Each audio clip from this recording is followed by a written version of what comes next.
Sir இன்னைக்கு வந்து திருச்செந்தூர் திமுக MLA Anitha Radhakrishnan அவர் வந்து கைது பண்ணியிருக்காங்க. எதுக்காகன்னு பார்த்தீங்கன்னா, அவர் வந்து முதலமைச்சர் விஜயை வந்து ஒருமையில பேசினதா வந்து ஒரு மேல ஒரு குற்றச்சாட்டு.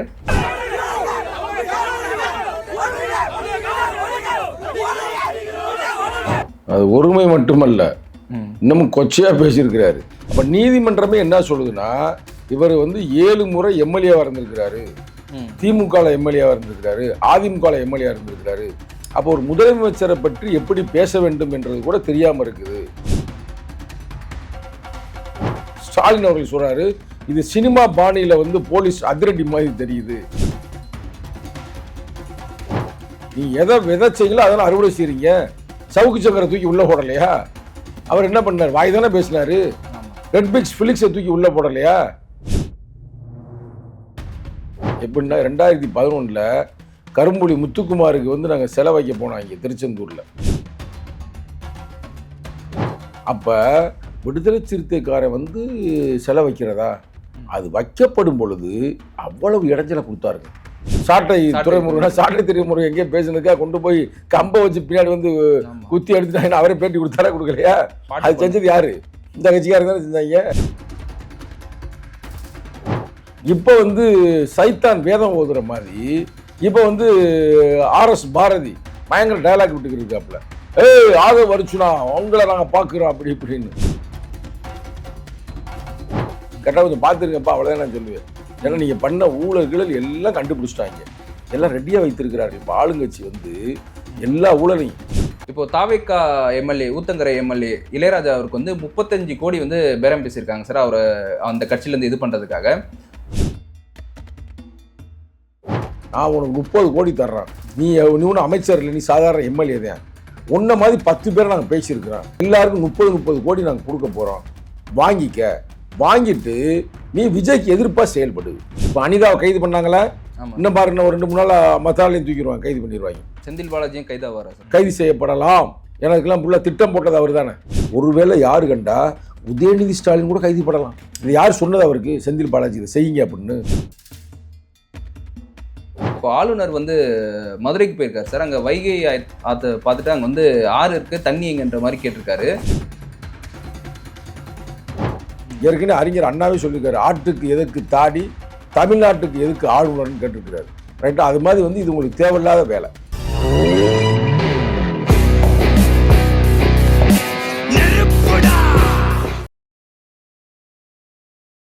இந்த ஃபயர் தமிழன் நேயர்களுக்கு வணக்கம். இன்னைக்கு நம்ம கூட இன்டர்வியூல திரு சங்கத்தமிழன் இருக்காரு. சார் வணக்கம் சார். வணக்கம் சார். இன்னைக்கு வந்து திருச்செந்தூர் திமுக எம்எல்ஏ அனிதா ராதாகிருஷ்ணன் அவர் வந்து கைது பண்ணியிருக்காங்க. எதுக்காகன்னு பார்த்தீங்கன்னா, அவர் வந்து முதலமைச்சர் விஜயை வந்து ஒருமையில பேசினதா வந்து ஒரு மேல ஒரு குற்றச்சாட்டு. அதனால இன்னைக்கு அவரை வந்து கைது பண்ணியிருக்காங்க சார். அதை நீங்க எப்படி பாக்குறீங்க? ஒருமையில பேசுறதுக்கெல்லாமாங்க கைது பண்ணுவாங்க? இல்லை, யோசித்து பாருங்க. அது ஒருமை மட்டுமல்ல, இன்னமும் கொச்சையா பேசியிருக்கிறாரு. Okay sir. அந்த கொச்சையா பேசினது தப்பு இல்லைன்னா இவர் நீதிமன்றத்துக்கு போயிருக்கிறாரு. அப்ப நீதிமன்றம் வந்து அவர் ஜாமீன் கொடுத்துருப்பாங்களே. அப்ப நீதிமன்றமே என்ன சொல்லுதுன்னா, இவர் வந்து 7 முறை எம்எல்ஏவா இருந்திருக்கிறாரு, திமுக எம்எல்ஏவா இருந்திருக்கிறாரு, அதிமுக எம்எல்ஏவா இருந்திருக்கிறாரு. அப்போ ஒரு முதலமைச்சரை பற்றி எப்படி பேச வேண்டும் என்றது கூட தெரியாம இருக்குது அப்படின்னு நீதிமன்றம் ரிஜெக்ட் பண்ணிருச்சு. பண்ணனாலதான் இன்னைக்கு வந்து அவர் வந்து கைது செய்யப்பட்டிருக்கிறார். உடனே அவங்க திமுக காரங்கெல்லாம் பேசுறாங்க, திமுக இருக்கிற பெரிய அறிஞர் பெருமக்கள்லாம் பேசுறாங்க. இவர் வந்து முன்னாள் முதல்வர் ஸ்டாலின் அவர்கள் சொல்றாரு, இது சினிமா பாணியில வந்து போலீஸ் அதிரடி மாதிரி தெரியுது அப்படின்றாரு. அப்புறம் சில பேர் என்ன சொல்றாங்கன்னா, இதுக்கெல்லாமா கைது பண்றது, பேசுனதுக்கெல்லாமா கைது பண்ண, பேச்சுரிமை கூட ஒரு இது இல்லையான்றது கேட்குறாங்க. உண்மைதான். ஒரு மனிதன் பேசுவதற்கான அனைத்து வகையான உரிமை இருக்குது. பேச்சுரிமை இந்திய அரசியலமைப்பு சட்டம் கொடுத்துருக்குது, நல்லா பேசலாம், அதெல்லாம் தப்பு இல்லை. ஆனா நீங்க என்ன பண்ணீங்க? நீ எதை விதைச்சீங்களோ அதெல்லாம் அறுவடை செய்றீங்க. சவுக்கு சங்கரை தூக்கி உள்ள போடலையா? அவர் என்ன பண்ணார்? வாய் தானே பேசினாரு. ரெட் பிக்ஸ் பிலிக்ஸை தூக்கி உள்ள போடலையா? குண்டாசுல போட்டாங்க. கரெக்டா இல்லையா? வேற எதுவும் செய்யல. அவங்க போய் எங்கேயும் வந்து கலவரம் பண்ணாங்களா, இல்லை வேற எங்கேயும் பிரச்சனை பண்ணாங்களா? என்ன பேசினாங்க? அது கூட வந்து மேடையில் பேசல, யூடியூப்ல பேசினது. ஆனா இவர் பேசுனது மேடையில், ஆத்தூர்ல, திருச்செந்தூர் பகுதியில், ஆத்தூர் கேள்விப்பட்டிருக்கீங்களா? அங்க பேசியிருக்கிறார். அது மட்டுமல்லாது ஒரு நடிகையை பற்றி ரொம்ப கொச்சையாக பேசியிருக்கிறாரு. தொடர்ந்து ரொம்ப வாய்ஸ் அவுட்டால பேசுவார் அவர். ஓகே. அவர் ஆரம்பத்தில் அதிமுக இருந்தவர் தெரியுமா உங்களுக்கு? அதிமுக கொஞ்சம் தோக்குற மாதிரி தெரியாம டக்குன்னு ஜம்பா இங்கே வந்துட்டார். நமக்கு அவரை பற்றி நல்லா தெரியும். எப்படின்னா 2011 கரும்புலி முத்துக்குமாருக்கு வந்து நாங்கள் சிலை வைக்க போனோம் இங்கே திருச்செந்தூரில். அப்போ நமக்கு வந்து அவர் வந்து அப்பயே வந்து அதிமுகவோ திமுகவில் இருந்தார். சரி. ஆனால் ஒரு பெரிய பொசிஷனில் தான் இருந்தார். திமுக தான் கரெக்ட். 2011 திமுகவில் தான் ஆட்சி முடிகிற நேரம். நாங்கள் ஜனவரி 29 நடத்தினோம். அப்போ விடுதலை சிறுத்தைக்காரன் வந்து சிலை வைக்கிறதா கரும்புலி முத்துக்குமாருக்கு? அவர் முத்துக்குமார் வந்து ஒரு நாடார் சமூகத்தை சார்ந்தவர், இவர் நாடார் சமூகத்தை சார்ந்தவர். அவர் என்ன சொல்கிறாருன்னா, அந்த தம்பி கரும்புலி முத்துக்குமார் அவர் சாதி மதத்தெல்லாம் கடந்து அவர் ஒரு தமிழ் பற்றோடு அவர் தன்னத்தையே வைத்து கொண்டார். வச்சுக்கிட்டு அவர் என்ன சொல்கிறாருன்னா, என் சாவை போய் மேதகு பிரபாரணமும் எழுச்சி தமிழமும் சொல்லுங்கள். அப்போ ஒரு யதார்த்தத்தை சொல்கிறார். அவர் வந்து கலைஞரை ரொம்ப கேவலமாக அதில் பேசியிருப்பார். அந்த அறிக்கை இப்போ கூட இருக்குது. கருணாநிதியே ரொம்ப முகத்திலேயே கிழிச்சிருப்பார் அந்த காலகட்டத்தை. நீங்கள் படிச்சுன்னா உங்களுக்கு வந்து கோபம் வரும். அந்த அளவுக்கு வின்னர்னு ஒரு படம் வந்துச்சுல, அதில் வடிவேல் காமெடி பண்ணுவார்ல, அந்த அளவுக்கு கருணாநிதியை வந்து அவர் கொச்சப்படுத்தியிருப்பார். அது நமக்கு உடன்பாடு இல்லை. பட் அவர் இறக்கும்போது அப்படிலாம் பண்ணிட்டு போகிறாரு. அந்த அறிக்கை என்னமோ இருக்குது, யூடியூப் எடுத்து பாருங்கள். தன்மான தமிழ் புலி, தமிழீழ கொள்கை புலி, ஈழத் தமிழருக்காய் உயிர் கொடுத்த தமிழ்நாட்டு கரும்புலி. அந்த கரும்புலி முத்துக்குமார் என்ன சொன்னார் கடைசி சாசனம் இறப்பதற்கு முன்னால் பார்த்தீங்கன்னா, அதில் அவ்வளோ ஒரு அறிவுபூர்வமாக பேசியிருப்பார். அதற்காக வந்து அவர் இறந்தது 2010-9 இறந்தார். ஆனால் எங்கள் தலைவருடைய தலைமையில் நாங்கள் அங்கே செலவு வைக்கிறோம். ஓகே. ஜனவரி 29, 2011 என்று நான் எண்ணுகிறேன். அது வைக்கப்படும் பொழுது அவ்வளவு இடைஞ்சலை கொடுத்தாருங்க. அப்போ கூட வந்து நாங்கள் திமுக கூட்டணியில் தான் இருக்கிறோம். ஆனால் இவங்க வந்து செலவு வைக்கிறதா அப்படின்னு அந்த ஏரியாவில் அவர் தான் முக்கியமான ஆள் மாதிரி காட்டுவார். ஓகே. இன்னமும் இந்த காலகட்டத்திலையும் அவரை மீறி எதுவுமே நடக்கக்கூடாது. இவங்க இப்போ டக்குன்னு கொஞ்சம் முன்னேறி வந்து ஆட்சியை பிடிச்சிட்டாங்கல்ல, அது அவரால் தாங்க முடியலை, மனசு ஏற்றுக்கொள்ளவில்லை. அதனால் தொடர்ந்து எதையாவது ரகலை பண்ணிக்கிட்டே இருக்கிறாப்புல. Okay sir. வாய்ப்பு கிடச்சிச்சு, தூக்கி உள்ளே போட்டாங்க. அது போட்டதுமே அப்பவே அங்கங்கே கூவுறேன், இதெல்லாம் ஜனநாயகத்தின் படுகொலியா அப்படி இப்படின்னு வந்து பேசிக்கிறாங்க. அதெல்லாம் தப்பு இல்லை, நீ கேட்குறதுக்கு கரெக்டு தான். நான் அதாவது பேசுறதுக்காக கைது பண்ணக்கூடாது, மேடையில் பேசுவதற்காகவோ யூடியூப்பில் பேசுவது கைது செய்யக்கூடாதுன்றது. இப்போ அவர் கோர்ட்டுக்கு போனாலும் அவர் கேஸ் நிற்காது, அவர் ரிலீஸ் ஆகி வந்துடுவார்னு வச்சுங்களேன், நோ ப்ராப்ளம். ஆனால் நீ என்ன செஞ்சாங்களா செய்யலையா? இவரெல்லாம் தூக்கி உள்ளே போட்டு நொங்கிட்டாங்க. அவர் மேடையில் பேசினார். யார் இந்த டிவிகேல அது என்ன கட்சி, சீமான் கட்சியில் இருப்பார்ல, சாட்டை துறைமுருகன், சாட்டை துறைமுருகன் எங்கேயோ பேசுனதுக்காக கொண்டு போய் கம்பை வச்சு பின்னாடி வந்து குத்தி எடுத்துட்டாங்க. அவரே பேட்டி கொடுத்தாரா கொடுக்கலையா? அது செஞ்சது யாரு? இந்த கட்சிக்காரங்க தானே செஞ்சாங்க. அது ஆட்சிக்கு வந்து 2021 கனிமொழியை பேசிட்டாரு, கருணாநிதியை பேசிட்டாரு அப்படின்னு சொல்லி போட்டாங்கல்ல. அது மாதிரி வந்து இவர் வந்து பேசக்கூடாதுல்ல. அப்போ இவங்க பேசினா அவங்களும் கைது பண்ணுவாங்கல்ல. அவர் கூட வந்து சாதாரண ஒரு யூடியூபருங்க, அது தப்பு இல்லை. நீங்கள் வந்து 7 முறை எம்எல்ஏ இருந்திருக்கிறீங்க, முன்னாள் அமைச்சர், அமைச்சர் பெருமகன். அப்போ உங்களுக்கு வந்து ஒரு ரெஸ்பான்சிபிலிட்டி இருக்குது, எதை பேசணும் எதை பேசக்கூடாது எப்படின்றது ரெஸ்பான்சிபிலிட்டி இருக்கணும். இப்போ வந்து சைத்தான் வேதம் ஓதுற மாதிரி இப்போ வந்து ஆர்எஸ் பாரதி பயங்கர டயலாக் விட்டுக்கிட்டு இருக்காப்புல, ஆதவ அர்ஜுனா உங்களை நாங்கள் பார்க்குறோம் அப்படி இப்படின்னு. கரெக்டாக ஆதவ அர்ஜுனா எடுத்து சவால் விடுறாப்புல. இதுக்கே இவ்வளோ பிரச்சனையாக இருக்குது, நீ ரொம்ப சவால் விடக்கூடாது. ஆளுகிற அவர் ஆதவ அர்ஜுனா ரொம்ப உயரமாக வர இருக்கிறாப்புல. கரெக்டாக கொஞ்சம் பார்த்துருங்கப்பா, அவ்வளோதான் நான் சொல்லுவேன். ஏன்னா நீங்கள் பண்ண ஊழல்கள் எல்லாம் கண்டுபிடிச்சிட்டாங்க, எல்லாம் ரெடியாக வைத்திருக்கிறார்கள். இப்போ ஆளுங்கட்சி வந்து எல்லா ஊழலையும் என்னென்ன ஊழல் செய்தார்கள், என்னென்ன உடந்தையாக இருந்தார்கள் எல்லாமும் தெரிஞ்சு போச்சு. அப்போ தெரிஞ்சு போச்சுன்னா அதை கைது பண்ணி போடுவாங்க. அதனால் நீங்கள் வாயை பொத்திக்கிட்டு அமைதியாக மக்களுக்கான வேலையை செய்யுங்க, நேர்மையாக. ஒரு எதிர்க்கட்சி தலைவர் என்ன செய்யணுமோ அதை செஞ்சீங்கன்னா உங்களை விடுவாங்க. அதை விட்டுவிட்டு நீங்கள் வந்து இப்படி ஏட்டி பூட்டியாக பண்ணீங்கன்னா எல்லாரையும் ரவுண்டு கட்டிடுவாங்க. ஆனால் நமக்கு இதில் உடன்பாடு இல்லை, நான் அதை சொல்லிடுறேன், நீங்கள் தப்பாக எடுக்கக்கூடாது. அதாவது மேடையில் பேசுவதற்காகவோ யூடியூப்பில் பேசுவதற்காகவோ எந்த கட்சிக்காரராக இருந்தாலும் சரி கைது பண்ணக்கூடாது.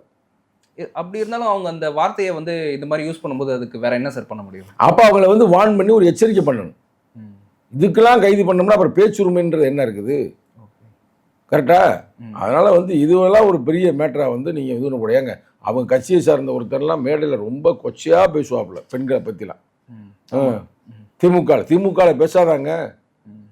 தீப்பொறி 6 ஒருத்தர் இருந்தார், இப்போ செத்து போனார். அவர் பேசாத பேச்சாங்க ஜெயலலிதா அம்மையாரை பற்றி, அவர் பேசாத பேச்சாங்க எம்ஜிஆரை பற்றி. அதில் வேற சினிமா நடிகர்லாம் வந்துட்டாங்க அப்படின்ற மாதிரி சொல்கிறாரா. உதயநிதி ஸ்டாலின் என்ன போராளியாக இருந்து வந்தாரா? அவரும் சினிமாவில் நடித்தானே வந்திருக்கிறாரு. டாக்டர் கலைஞர் கருணாநிதி எப்படி வந்தார் அரசியலுக்கு? சினிமாவில் சரி, முன்னாள் முதல்வர் ஸ்டாலின் படத்தை நடிக்கலையா? ஒரே ரத்தம் நடிச்சார்ல, படம் பிளாப் ஆயிடுச்சு, அதுக்கு என்ன பண்ண முடியும்? இன்னும் நடிச்சிருந்தா அவர் சூப்பர் ஸ்டார் ஆகிருப்பாரு. அண்ணே முத்து படத்தை நடிக்கலையா? என்னங்க பேச்சு? முத்து மட்டும் இல்லை, இன்னொரு பையன் அருள்நிதி, அவர் தானே படத்தை நடிக்கிறாரு. குடும்பமே படத்தில் தான் நடிக்குது. அப்புறம் அதனால் இது வந்து தேவையில்லாத பேச்சு. அதனால் வந்து இனிமேல் பேசாமல் ரொம்ப முறையாக செயல்பட வேண்டும். அதே நேரத்தில் அரசாங்கம் வந்து இது கண்ட கடிதங்கள்லாம் கைது பண்ணக்கூடாது அப்படின்ற இந்த தருணத்தில் உங்கள் யூடியூப் மூலமாக நான் தெரிவித்துக் கொள்கிறேன். Okay sir. இப்போ தாவேக்கா எம்எல்ஏ ஊத்தங்கரை எம்எல்ஏ இளையராஜா அவருக்கு வந்து 35 கோடி வந்து பேரம் பேசியிருக்காங்க சார், அவர் அந்த கட்சியிலேருந்து இது பண்ணுறதுக்காக. அவர் அதுக்கு ஒத்து வரலன்னு சொன்னதுக்கப்புறம் அவரை வந்து மிரட்டவும் செஞ்சுருக்காங்க. இது நீ வெளியே சொன்னால் உன் குடும்பத்தையும் உன்னையும் வந்து இது பண்ணிடுன்ற மாதிரி மிரட்டியிருக்காங்க. இதை நீங்கள் எப்படி பார்க்குறீங்க சார்? இது வந்து கேவலமாக பார்க்குறேன். ஆளுங்கட்சியாக வர்றதுக்கு உங்களுக்கு துப்பு இல்லை. உன்னால் ஜெயிக்க முடியலை, உங்களால் வந்து ஜெயிக்கவே முடியல. ஒரு முதல்வர் வேட்பாளர் எங்கேயா தோற்றுருக்காங்களா? தோற்று போயிட்டீங்க. அப்போ அமைதியாக தான் இருக்கணும். அட்லீஸ்ட் ஒரு 5 வருஷம்னா 5 வருஷம் அமைதியாக இருக்கணும். அடுத்த தேர்தல் வர்றப்ப இதெல்லாம் குற்றங்களை சுமத்தி, இல்லை நாங்கள் நல்லா நேர்மையானு சொல்லி, இல்லை ஆளுங்கட்சி சரியில்லைன்னு சொல்லி ஆட்சிக்கு வரணும். இதான் ஒரு யதார்த்தம். வந்து இன்னும் 2 மாதம் கூட ஆகலை. அதுக்குள்ளே என்ன பண்ணியிருக்கிறாங்கன்னா, ஊத்தங்கரை எம்எல்ஏ இளையராஜா அவர்களை வந்து பிரெயின் வாஷ் பண்ணியிருக்கிறாங்க. நான் உனக்கு 30 கோடி தர்றேன், நீ ஒன்றும் அமைச்சர் இல்லை, நீ சாதாரண எம்எல்ஏ தான், உன்ன மாதிரி 10 பேரை நாங்கள் பேசியிருக்கிறோம், எல்லாருக்கும் 30 கோடி நாங்கள் கொடுக்க போகிறோம், வாங்கிக்க. வாங்கிட்டு நீ விஜய்க்கு எதிர்ப்பாக செயல்படு, சபாநாயகரை கொண்டு வர அந்த தீர்மானத்தை எதிர்ப்பாக ஓட்ட போடு அப்படின்னு பேசியிருக்கிறாங்க. அவர் வந்து டக்குன்னு போய் சொல்லிட்டார் விஜய்கிட்ட போய். இவங்க போனால் விஜய் வந்து நல்லா ஒரு மதிக்கக்கூடியவர்கள் தானே, ஐயா என்னை வந்து இப்படிலாம் மிரட்டுறாங்க அப்படின்னு. அதனால் அவருக்கு பொறுமையாக இருந்து இப்போ அவங்க மேலே வழக்கெல்லாம் போட்டு, இப்போ வந்து இதுக்கெல்லாம் காரணம் வந்து யாருன்னா செந்தில் பாலாஜி. அவர் தான் காரணம், அவர் தம்பி தான் காரணம், ஒரு 4-5 பேர் காரணம் என்று இப்போ ஆளை பூரா வள வச்சுக்கிட்டு இருக்கிறாங்க. இப்போ அனிதாவை கைது பண்ணாங்களா? இன்னும் பாருங்க, ஒரு 2-3 நாள் மத்தாலையும் தூக்கிடுவாங்க, கைது பண்ணிடுவாங்க. செந்தில் பாலாஜியும் கைது செய்யப்படலாம். எனக்குலாம் ஃபுல்லாக திட்டம் போட்டது அவர் தானே, சரிதானே? அப்போ நல்லா யோசித்து பாருங்க. இது மக்களால் தேர்ந்தெடுக்கப்பட்டிருக்காங்க. மக்களால் தேர்ந்தெடுக்கப்பட்டுட்டு உங்களுக்கு ஓட்டு போடலை, உங்கள் மக்கள் உங்களுக்கு ஓட்டு போடலை. அப்போ அமைதியாக இருக்கிறதுனா ஒரு நாகரிகம். அதை விட்டுவிட்டு அதை உடைக்கிறது. அங்கே யார் வர்ற இப்போ பாருங்களேன், இவர் அண்ணன் வைகோ ஏன் வருத்தப்படுறாரு? வைகோ அண்ணன் கட்சியிலேருந்து 2 பேரை கொண்டு போயிட்டாங்க. அவர் கட்சி தலைவருங்க, அவர் தான் சீட்டு கொடுத்தாருங்க. அவருக்கு பிடிக்கல, யாருடைய அணுகுமுறை பிடிக்கல, திமுக அணுகுமுறை. அதனால் அவர் வைகோ வந்து நேரம் எங்கே போகிறாரு? டிவிக்கு போகிறாரு. அப்போ ரிசைன் பண்ணி சொன்னால் ரிசைன் பண்ணி தானே ஆகணும். ஆனால் அவங்க ரிசைன் பண்ணலையா? அங்கே அவரே சொல்கிறார்ல, அது வந்து ஒட்டக பேர் நடந்திருக்கு, குதிரை பேரமில்ல ஒட்டக பேர் நடந்துருச்சு அப்படின்னு சொல்லி இப்போ அந்த 2 பேரும் அங்கிட்டு போயிட்டாங்க. அது மாதிரி ஒரு 10-15 எம்எல்ஏவை வந்து வளைச்சு இங்கே ஒரு சிக்கலை உருவாக்குறது ஆளுங்கட்சிக்கு. அது மாதிரி ஒரு திட்டத்தை போடுறாங்க திமுகவும் அதிமுகவும் சேர்ந்து. அதில் வந்து அதிமுகவுடைய இந்த செயல்பாடுகள்லாம் பிடிக்காம எப்படி நம்ம போய் திமுகவோட போய் சேர முடியும்? இது ஒரு நாகரிகமற்ற ஒரு செயல் அப்படின்னு பிரிஞ்சு போய் நிறைய பேர் வந்து இப்போ டிவிக்கே வந்துட்டு இருக்கிறாங்க. நீதான் பார்த்து நேற்றே வந்து பல பேர் சேர்ந்தாங்களே. ஆமாம் சார், இந்த செய்தியை நீங்கள் பார்த்துருப்பீங்க. பல பேர் அங்கேருந்து பிரிஞ்சு இங்கே வர்றாங்க. அது யதார்த்தமாக வர்றாங்க, விருப்பப்பட்டு வர்றாங்க. எப்படி திமுகவோட போய் நம்ம கூட்டணி சேர முடியும்? நம்மளுக்கு எம்ஜிஆர் ஜெயலலிதாவும் திமுக தான் ஒரு தீய சக்தி அப்படின்னு நம்மளை வளர்த்துருக்குறாங்க அப்படின்னு அவங்க போகலை. ஆனால் இவங்க என்ன பண்ணுறாங்கன்னா உடைக்கிறாங்க. அது செய்தி கன்ஃபார்ம் ஆயிடுச்சு. ஓகே சார், கன்ஃபார்ம் ஆயிடுச்சுன்னா இப்போ வந்து சாதாரணமாக விட மாட்டாங்க. இப்போ இது மட்டும் உறுதியாயிருச்சுன்னா அங்கே வழக்கை போட்டுருவாங்க. வழக்கை போட்டு இன்னும் யார் யார் இதுக்கெல்லாம் உடந்தையாக இருந்தாங்களோ, ஒருவேளை யார் கண்டா உதயநிதி ஸ்டாலின் கூட கைதுப்படலாம். இது யார் சொன்னது அவருக்கு? செந்தில் பாலாஜி இதை செய்யுங்க அப்படின்னு இதை செய்ய சொன்னது யாருங்க? அது ஒரு பாயிண்ட் இருக்குல்ல, எல்லாரும் சொல்ல முடியாதுல்ல கட்சியோட. அப்போ அவர் எப்படி சொல்ல மாட்டார்? முதல்வர் வந்து ஒரு நேர்மையானவர்னு வச்சுக்கல, அவர் நம்ம மதிப்போம். அவர் இவ்வளோ கீழ்த்தரமாக போக மாட்டாரா? அவரே சொல்லிட்டாரு இன்னும் 6 மாதம் கூட தாங்காது, 2 மாதம் கூட தாங்காதுன்னு சொல்ல வந்து. அப்போ எங்கள் தலைவர்லாம் வந்து சொன்னார்ல, அதெல்லாம் சொல்லுவது தப்பு, ஜனநாயக ரீதியாக கம்யூனிஸ்ட் கட்சி தலைவர் சொல்கிறாங்களே, இது தவறுங்க, இப்படிலாம் பேசக்கூடாது அப்படின்னு சொல்கிறாங்களே. அப்ப இப்படி ஒரு எண்ணம் வந்துச்சுன்னா சும்மா வருமா? ம். அப்ப வெளியில போய் சொல்றாங்களா? அப்ப செயல்பாட்டில் இறங்கி இருக்கிறாங்களா? ஆமா சார். எனக்கு என்னமோ செந்தில் பாலாஜிக்கு இந்த இன்ஸ்ட்ரக்ஷன் கொடுத்ததே நம்ம முன்னாள் துணை முதல்வர் உதயநிதி ஸ்டாலின் தான். ம். அப்ப உதயநிதி ஸ்டாலின் கூட கைது செய்யப்படலாம். Okay sir. உள்ள போறவங்க 5 பேரை பிடிச்சிருக்காங்கல்ல, 5 பேர் ஸ்டேட்மெண்ட் கொடுத்தா ம். எங்களுக்கு செந்தில் பாலாஜி சொன்னாருங்க, செந்தில் பாலாஜி சொன்னவர் இவருங்க. ஏன்னா அது சாதாரண விஷயம் இல்லை. நீங்க 350 கோடின்னு பாருங்க, 10 பேருக்கு போனீங்கன்னா என்ன ஆயிடுச்சு? அதான் 35னா 35 கோடினா பாருங்க, 350 கோடி ஆயிருதுல. ஆமா. அவ 350 கோடி ஒரு பெரிய ப்ராஜெக்ட் இல்லைங்க, ம். சாதாரண ப்ராஜெக்டா? தமிழ்நாட்டுக்கே ஒரு சிக்கலாயிரும்ல. இவங்களே 2, 3, 4ன்னு ஒவ்வொன்றா சேர்த்து எங்களை வச்சிருக்கிறாங்க. இல்ல 10 எம்எல்ஏ போயிட்டு கற்பனை தான் போயிட்டாங்கன்னா யோசித்து பாருங்க. கண்டிப்பா அந்த ஆட்சியை கவிழ்ந்துரும்ல. அப்ப இந்த ஆட்சியை கவிழ்க்க வேண்டும் என்பதற்காக நீங்கள் திட்டமிட்டு செயல்படுவது இது ஜனநாயகத்தினுடைய குரல் வளையத்தை நெரிப்பதாக இல்லையா? அதனால எங்க தலைவர் இவ்வளவு நாள் அமைதியா இருந்தவர் ஏன் நேத்து போய் சந்திச்சாரு? எங்க தலைவர் சந்திச்சது வேற காரணம். ஆணவ படுகொலை தடுப்பதற்கான சிறப்பு சட்டத்தை உருவாக்க வேண்டும் என்று. ஏன்னா கண்ணுக்கு முன்னாடி இப்ப நம்ம பார்த்தோம், நேற்று நம்மளே பேசணும்ல, ஒரு ஆணவ படுகொலை நடந்திருக்குல்ல, இரட்டை ஆணவ படுகொலை. அந்த கொடூரத்திலிருந்து மக்களை மீட்டெடுக்க வேண்டும்னா நீங்க ஒரு சட்டத்தை போடுங்க அப்படின்னு பார்த்துருக்கிறாரு. பார்த்துட்டு எங்க தலைவர் ஆதரவும் தெரிவிச்சிருக்கிறார். கவலைப்படாதீங்க, 5 ஆண்டுகள் உங்கள் ஆட்சி சிறப்பாக செயல்படும். எங்க தலைவரும் பேசியிருக்கிறாரு, காங்கிரஸ் உடைய தலைவரும் பேசியிருக்கிறார், புதிய தலைவர். அது மட்டுமல்ல கம்யூனிஸ்ட் தலைவர்களும் பேசியிருக்கிறாங்க. எந்த பிரச்சனையும் இல்லை. ஆனாலும் இவங்க அண்டர் கிரவுண்டில் இந்த டீல் பண்ணுறாங்க. எப்படியாவது இவங்களை கவுக்கணும், அதுக்கான ஒரு வேலைகளை செய்வோம் அப்படின்னு திட்டமிட்டு செயல்படுகிறார்கள். இது ஜனநாயகத்திற்கு விடப்பட்ட சவால். Okay sir. இப்போ தாவேகா மேலேயும் இதே குற்றச்சாட்டு இருக்கு சார். அவங்களுமே பார்த்தீங்கன்னா மற்ற கட்சியில் இருக்கவங்கள இந்த மாதிரி குதிரை பேரத்தில் ஈடுபட்டு அவங்க கட்சிக்கு வர வைக்கிறதா நிறைய பேர் குற்றம் சாட்டுறாங்களே. அதாவது அதுக்கு எந்த வேணும் ஆதாரம் இல்லைல்ல, சும்மா போகிற போக்கலான்னு பேசுகிறோம். இப்போ இதுக்கு ஆதாரம் கிடச்சிருக்குல்ல. அதில் என்ன விஷயம் நடந்திருக்குன்னா, வர்றாங்க, அந்த வர்றவங்களை சேர்க்கறது எந்த கட்சியுமே சேர்க்கும்ல. ஒரு கட்சிக்கு ஒருத்தங்க வரும்போது அவங்க என்ன பண்ணுவாங்க, வாங்க சேர்த்துக்கிறீங்க அப்படின்னு சொல்லுவாங்க.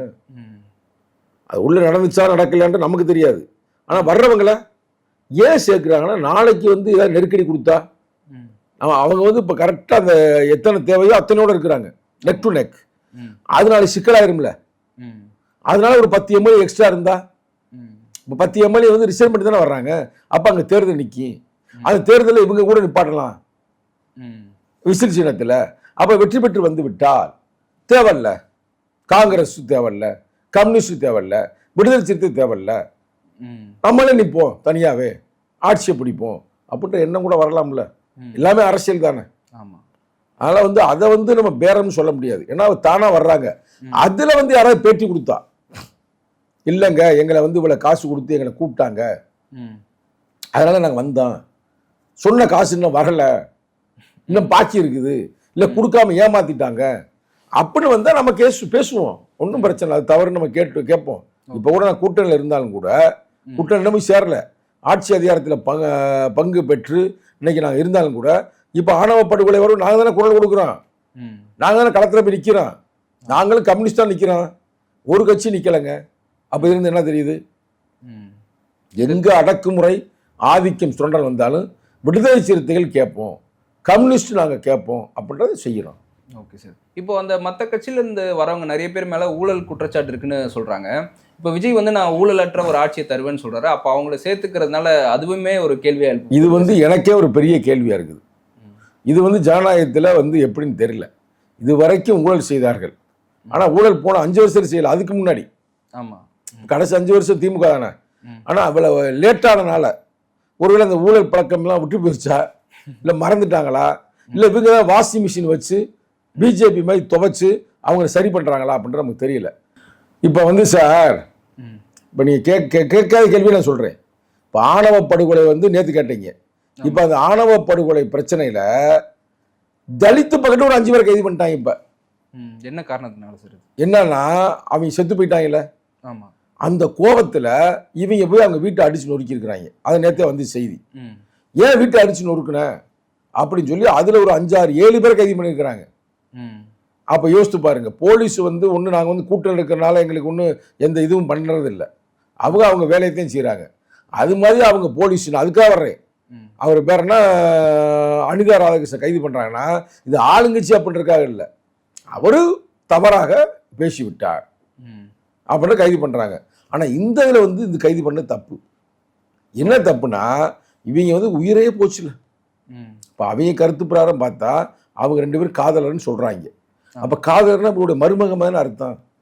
அப்படி பார்த்தா அது இன்னும் ஒரு 4-5 நாள் அந்த அம்மாவுக்கு 18 வயசு ஆயிருமா. இதெல்லாம் தெரிஞ்சுதான் அவங்க இப்படி பண்ணியிருக்கிறாங்க. அடிச்சே கொண்டிருக்கிறாங்க. இப்போதான் நம்ம செய்தி கிடைத்து கொண்டிருக்கிறது.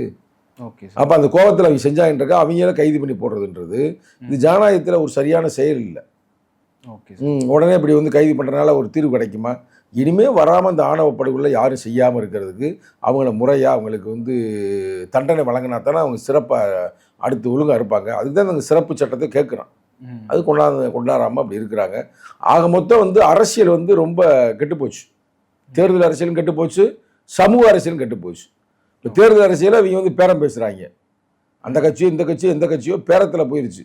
கோடிக்கணக்கில் தான் போகிறாங்க. 350 கோடி 400 கோடி 500 கோடி 1000 கோடி. நீங்கள் பார்த்தீங்களா கடந்த தேர்தலில் எல்லாரும் காசு கொடுத்தாலும் கொடுக்கலையா? டிவிக்கு மட்டும் தான் கொடுக்கல. அப்போ டிவிக்கு இந்த நேரத்தில் நான் விஜய் அவர்களுக்கு சொல்கிறேன், இது மாதிரி வந்து ஊழல் செய்திகளை சேர்க்காதீங்க.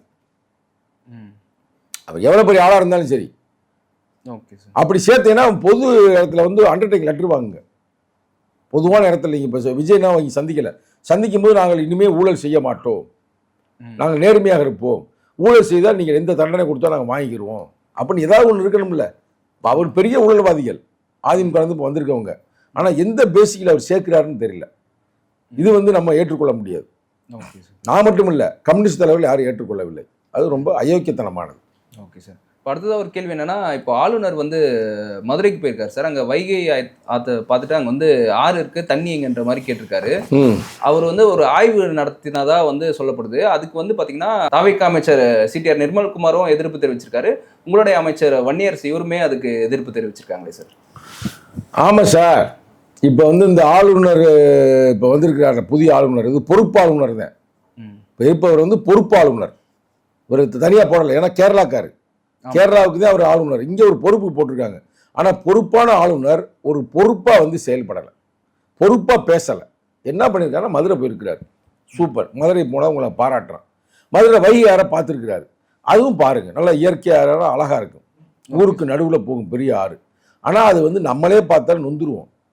அது வந்து அப்படியே அவ்வளோ மோசமாக இருக்குது. அது ஒரு இது பண்ணி அதை வந்து சுத்தப்படுத்தணும்ல, மெயின்டெனன்ஸ் பண்ணணும்ல, பராமரித்து வேலை பார்க்கணும்ல, எதுவும் பண்ணுறதில்ல. அது அப்படியே அவ்வளவு மோசமாக இருக்குமா பார்க்குறதுக்கு. அப்போ அதெல்லாம் பராமரித்து வேலை பண்ணி அதெல்லாம் க்ளீன் பண்ணி சுத்தப்படுத்தலாம்ல, அதுக்கு ஒரு நிதியை ஒதுக்கி. அதை அவர் கேட்குறாரு. அவர் கேட்ட கேள்வி நியாயமானது. எங்கே வைகை ஆறு இருக்குது, ஆற்றில் எங்கே தண்ணி எங்கே காணோம்னா, தண்ணி எங்கே காணீங்கன்னா அங்கேருந்து அனுப்பினா தானே தண்ணி இங்கே வரும். அவன் தான் கேரளாக்காரன் போகிறேன், நீங்கள் தானே கேரளாக்காரர், தண்ணியை பூரா மூடி வச்சுட்டு நாங்கள் என்ன பண்ண முடியும்? தண்ணி அங்கேருந்து திறந்து விட்டா இங்கே வரப்போகுது. அதை மெயின்டெனன்ஸ் பண்ணணுன்றார். அது நல்லது. மெயின்டெனன்ஸ் பண்ணணும்னு யார்கிட்ட சொல்லணும்? முதல்வர்கிட்ட சொல்லணும். இல்லை அதற்கான அமைச்சர் யார்? நீர்வளத்துறை அமைச்சர், அவர்கிட்ட சொல்லணும். புஷி ஆனந்த்கிட்ட சொல்லணும். இல்லை பிடபிள்யூடி மினிஸ்டர்கிட்ட சொல்லணும். அவர் சொல்லாமல் நான் பார்ப்பேன் இவங்க வந்து செய்யலைன்னா நானே செய்ய போகிறேன், எங்கள் ஆளுநர் மாளிகையிலேருந்து நாங்கள் செய்ய போகிறோம் அப்படின்றது அந்த அதிகாரம் உங்களுக்கு இல்லை. ஏற்கனவே அறிஞர் அண்ணாவே சொல்லியிருக்காரு, ஆட்டுக்கு எதுக்கு தாடி, தமிழ்நாட்டுக்கு எதுக்கு ஆளுநர்னு கேட்டிருக்கிறாரு. ரைட்டா? அது மாதிரி வந்து இது உங்களுக்கு தேவையில்லாத வேலை. அதனால தான் எங்களுடைய அமைச்சர் வந்து கண்டனத்தை தெரிவிக்கிறாரு, அவங்க அமைச்சர் தெரிவிக்கிறாங்க.